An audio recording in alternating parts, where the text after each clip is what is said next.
I'm Ernabelle DeMillo. Science and You starts now.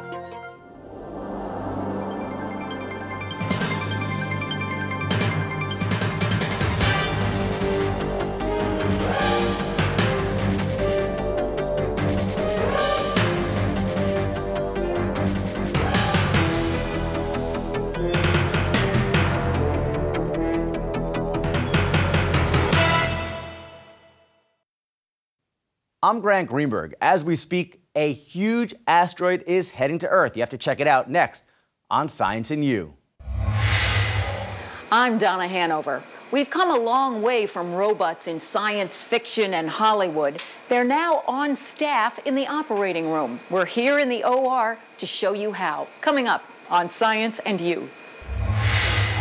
I'm Carol Ann Riddell. Students building robots and better futures. That's ahead on Science and You. 2 tickets to space, please. Now, that may sound a little far-fetched to a regular citizen like me and you, but some scientists say space tourism could be a booming business in our lifetime. I'm Ernabelle DeMillo, and I'll have that story coming up on Science and You. Hi, I am Marlene Peralta. Do you know what Broadway shows and NASA have in common? I'll tell you ahead on Science and You. I'm Barry Mitchell at Queens College. Remember when a computer famously beat 2 human contestants on Jeopardy? We're going to meet a Queens College assistant professor who helped teach the IBM Watson computer how to speak. Coming up on this edition of Science and You. I'm Grant Greenberg for Science and You. What may seem like a scene out of a science fiction movie is more of a reality than you even realize. Right now, there is a huge asteroid heading toward Earth. You need to see the size of this thing, the damage it could do, and also what scientists are doing to stop it. Imagine the Empire State Building flying out of the sky and crashing into Earth. Meet Apophis, a 25-ton asteroid about the size of the city's largest building. Scientists say the asteroid is basically a small planet that orbits the sun on its own axis, much like Earth. However, Apophis is out of orbit and has 2 chances to hit Earth.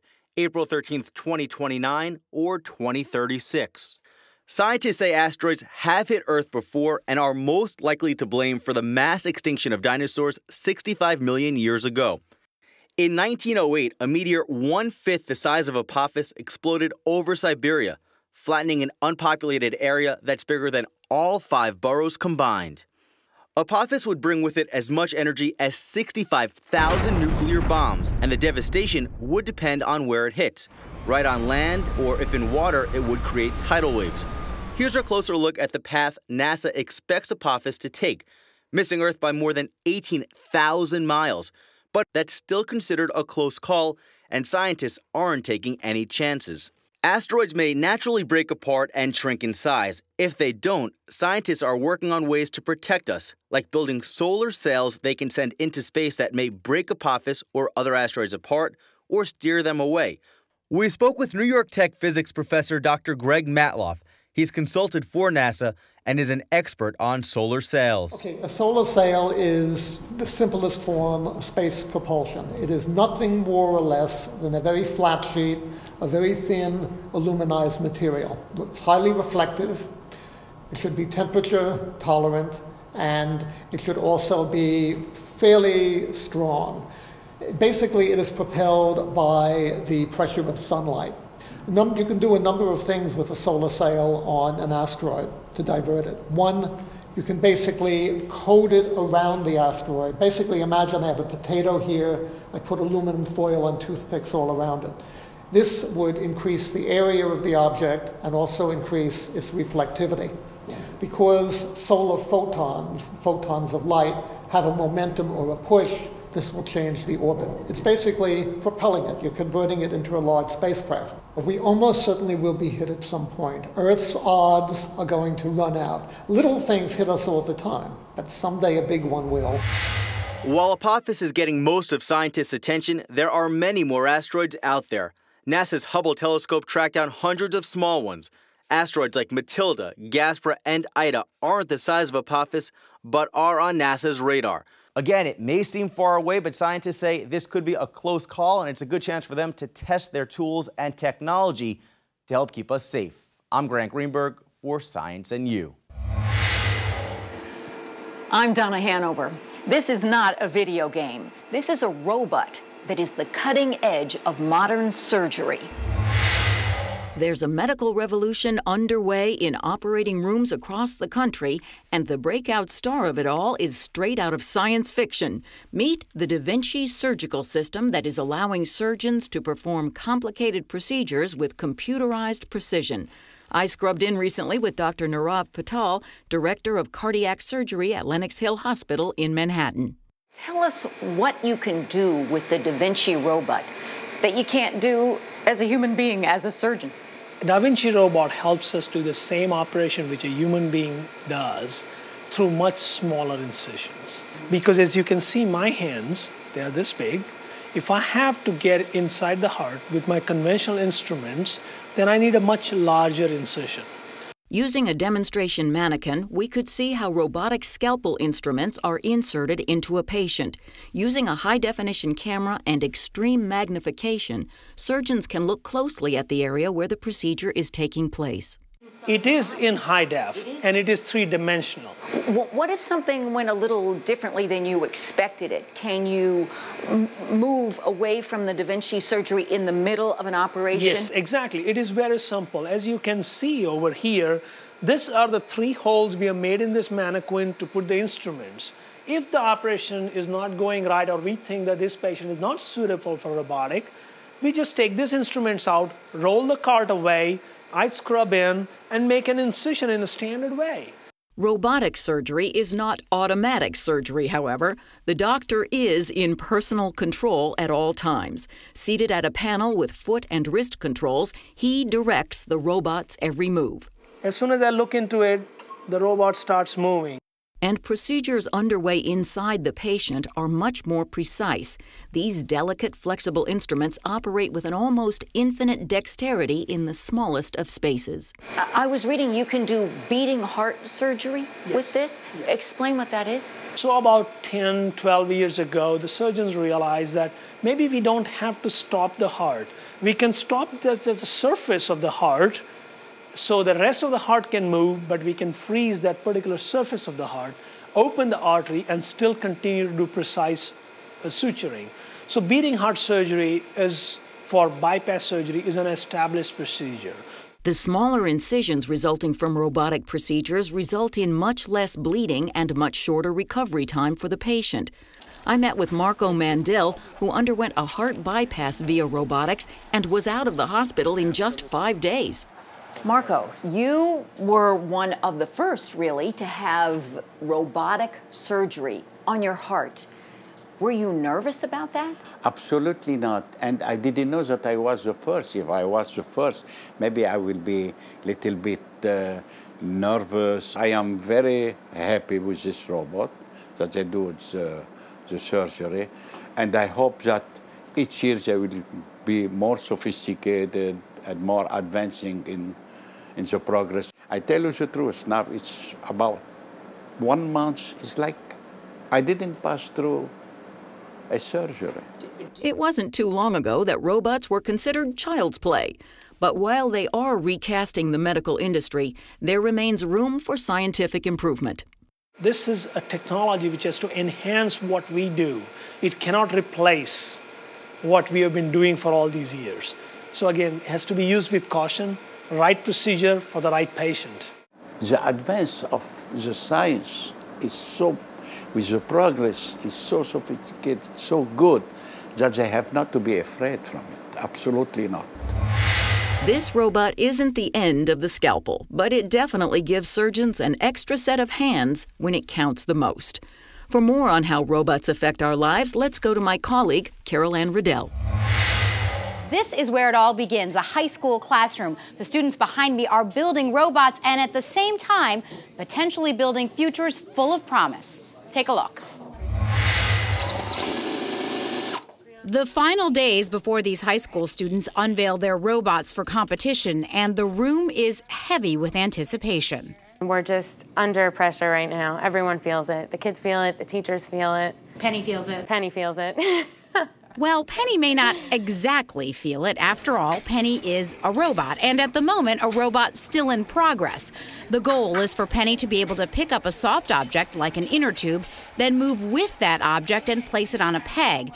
That's part of what's required in this year's first robotics competition at the Jacob Javits Center. For now, this all-girls robotics team at Townsend Harris High School is just trying to get Penny's arm working better, and they don't let emotion get in the way.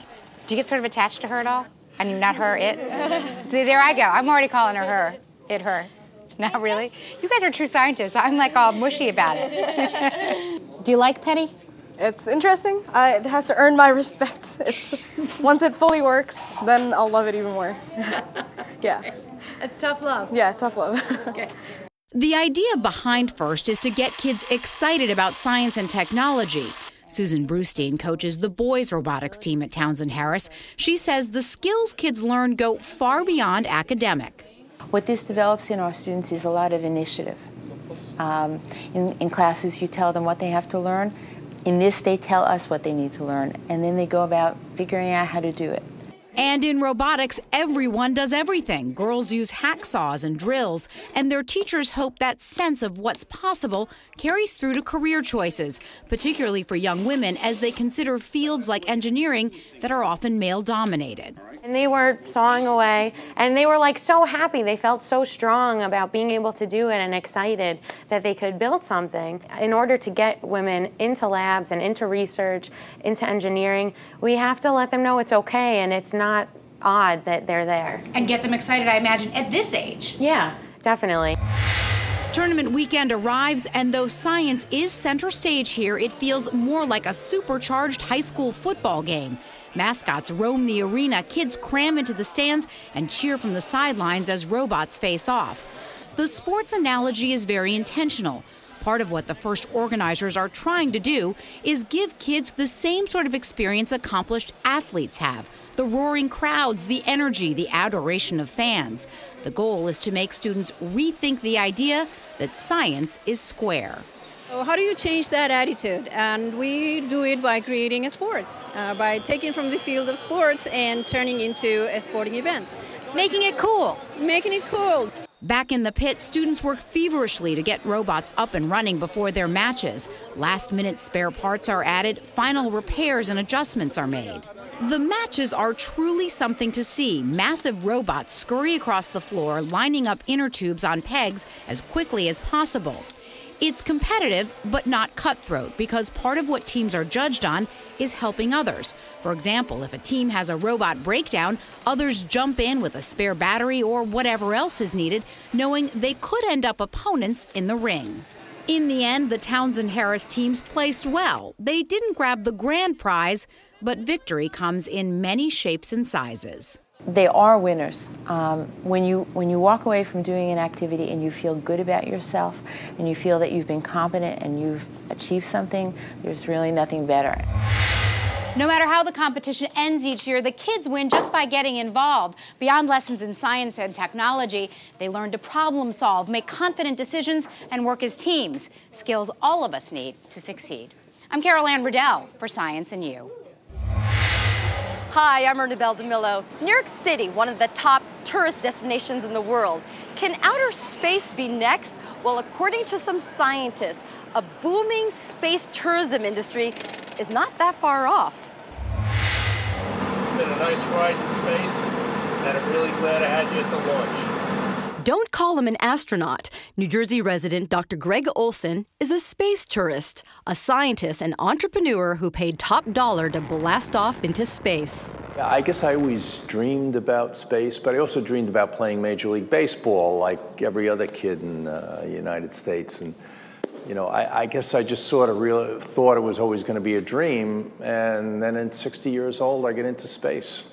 Dr. Olson is one of a handful of private citizens who have paid millions for an opportunity to hang out at the International Space Station. Olson devoted close to 2 years on his space mission, including 8 months of training in Russia. He then spent 8 days in the International Space Station. You see a nice picture of the world. It's fabulous. I mean, to be able to float You know, it's an experience, it's difficult to reproduce on Earth. I mean, they have zero-G flights where you can achieve weightlessness for maybe 20, 30 seconds. But to really be at equilibrium and floating is weightless. It's just fabulous. After the birth of my daughter's best experience of my life. And soon, regular people will have access to outer space. Well, regular people with a couple of $100,000 to spare. Several private companies are testing a variety of spacecraft for space tourists. Meanwhile, workers are putting the finishing touches on a $200 million spaceport in New Mexico, where billionaire Richard Branson's Virgin Galactic flights are scheduled to take off one day. They have glide tested their spacecraft, Spaceship Two, a number of times. Very soon, they're going to be operating rockets on it, which will allow it to go up to a height of about 62 to 63 miles and return to Earth repeatedly. Their hope is to repeat missions frequently. For this, space tourists will get 10 minutes of space travel and astronaut wings. Dr. Gregory Matloff, a CUNY physics professor and NASA consultant for more than 25 years, believes space exploration is vital for our survival. We can mine these things. We can utilize their materials to do something like build sunshades in space, maybe, to cut down on global warming a little bit, or solar power satellites to beam energy down. Both of these would have a positive effect on our civilization. What do you think of the future of space tourism? Oh, it's a really great future, and I'm up for it. I support it, and I see it coming just around the corner. Dr. Olson says he would love to go back, but he's thinking bigger, or should I say further. Would you go up to Mars? Oh, sure. I'd leave today. I just love it and love doing it. I'm Ernabelle DeMillo for Science and You. The International Space Station has racked up over 1.7 million miles of travel in its 10-year history. I am Marlene Peralta. When one thinks about designers, the first thing that comes to mind is trendy clothes, dresses, accessories, and even shoes. But what about those who work around science? In the spacesuit technology, for example. I spoke with Ted Southern, who is a New York City artist and who recently won second place at NASA's Astronaut Glove Challenge. How did you go about designing a glove that actually outperforms NASA's current technology? Well, it was a collaborative process. I work with a Russian man named Nikolai Moiseev, who worked for the Russian Space Agency for a long time. So I'm lucky to have a very talented partner when you're in space and no atmosphere, or in planets with microatmosphere, you end up having the pressure differential, and so the suits become quite stiff. And so part of our design is dealing with that stiffness, but there are thermal issues, there are micrometeoroid issues, and then there's all kinds of techno issues as far as regulating temperature. To deal with the lack of flexibility in space, Ted says hands become key to achieve mobility. If you think about astronauts in the International Space Station, they're in almost no gravity, and so they actually walk with their hands. Their mobility in their lower torso, their legs, and their boots are actually constricted so that they can remain more stable on platforms like robotic arms. But their hands become very important because it's not only how they manipulate whatever they're doing out there, disconnecting ammonia lines or dealing with solar arrays, but then they also actually walk with them. So their hand usage is very important. Ted and Nick collaborated on the astronaut glove for almost a year, although they were thousands of miles apart. He lives in Moscow. The glove competition in November was actually my second competition. There was a first one in 2007 that I participated in as part of my thesis for my MFA. And Nikolai was my competitor in 2007. So we actually met on the drive back to New York City. I gave him a ride back from the competition, and we became good friends, and he asked me to collaborate with him for this year's competition. And it all finally came together when they both unveiled a full spacesuit they call Frontier Prime at I-Beam Studios, where Ted is doing his residency program. The first part that's so special is that it was built by 2 people. Normally a spacesuit takes a team of hundreds, and I think the current budget for NASA for the new Constellation suit is $750 million. We built this for under $10,000. Our goal at this point is to make something that is a cost-effective space tourist pressure suit. Of course, safety is a prime concern, and that's something that we'll be dealing with going forward with NASA protocol. But how did these Brooklyn artists make a connection between arts and science? It was maybe subconscious direction that I headed in. It seemed like every piece I was doing, even before the gloves, people would have that question, is this art or is this science? And it wasn't something then or now that I'm sort of interested in defining. I don't think that it needs that particular definition. You know, it's especially gratifying as an artist to go to this NASA competition and sort of compete with real scientists. And so it's comfortable for me to have a foot in both worlds. Aside from NASA, Ted's artistic versatility have reached the big screen, Broadway, and even Saks Fifth Avenue. I just worked on the Addams Family with Basil Twist, who's a famous puppeteer. Ted has a master's degree in sculpture, chosen because of his obsession with the human body, an obsession that is definitely reflected in every single one of his creations. I do work with the hands in particular. I've been a little obsessive about how much I make for hands. And they're a particular interest to me, partly because I've injured my hands a couple times, partly because I'm an instrumentalist and your hands end up being a large part of how you play music. But it's also more fundamentally sort of how we interact with the world, how we change the world is through our hands. What started at the NASA Globe competition has turned into a long-term partnership between Ted and Nick. They now own a company together called Final Frontier Design. Their mission is to provide the most up-to-date spacesuit garments. For Science and You, I am Marlene Peralta. Watson can process 1 million books per second. I'm Barry Mitchell at Queens College. Let's play Jeopardy! He's the Queens College Assistant Professor of Computer Science who helped give voice to the IBM Watson supercomputer. Soham. Who is Dr. Andrew Rosenberg? Right! Now we come to Watson. We're looking for Bram Stoker. And we find... Who is Bram Stoker? And the wager? Hello, 17,973, 41,413, and a two-day total of 77,147. I'm Andrew Rosenberg. I'm an assistant professor of computer science at Queens College. I studied natural language processing and spoken language processing. Linguistics term for the rhythm, stress, and intonation of speech. What is prosody? With a focus on understanding prosody, or intonation. And I worked with IBM on Watson's voice. What is Istanbul? Watson, of course, is the artificial intelligence computer named after IBM's first president, Thomas J. Watson. It was developed by IBM's Deep QA project and is capable of answering questions using natural language processing, human language. Let's finish Chicks Dig Me. As a publicity stunt, Watson competed on Jeopardy and beat 2 of the show's all-time best contestants. Who is Steve Wynn? What is Manhattan? What is chemise? What's a postcard? What is home? What is agriculture? Let's talk about how fun it was for you to work at IBM. How did you get involved with IBM Watson? The development of Watson started in 2007.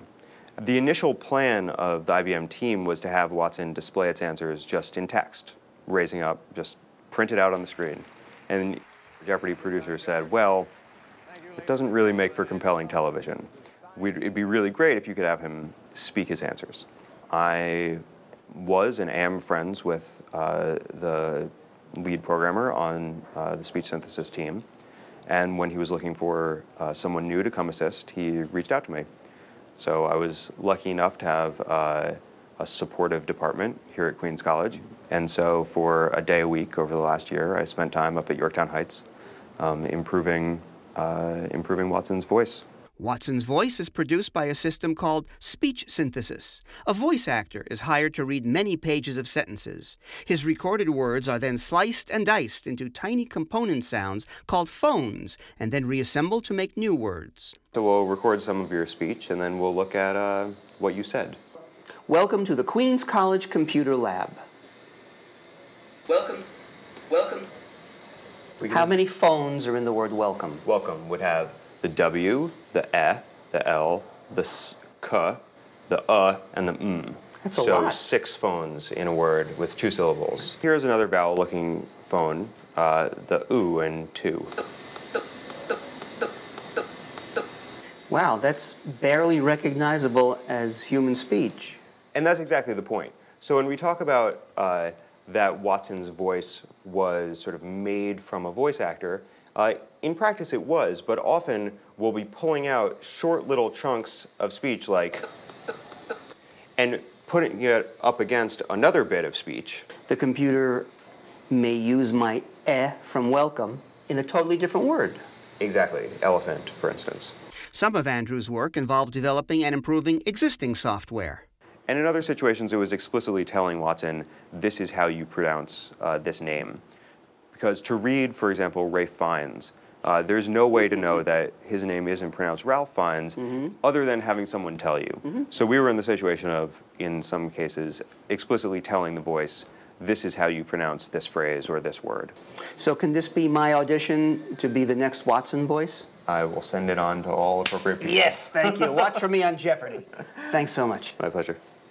Our thanks to Dr. Andrew Rosenberg, and thanks to Queens College. I'm Barry Mitchell, and you're watching Science and You. That's our show. I'm Rona Baldemillo. Thanks for watching. We'll see you next time on Science and You.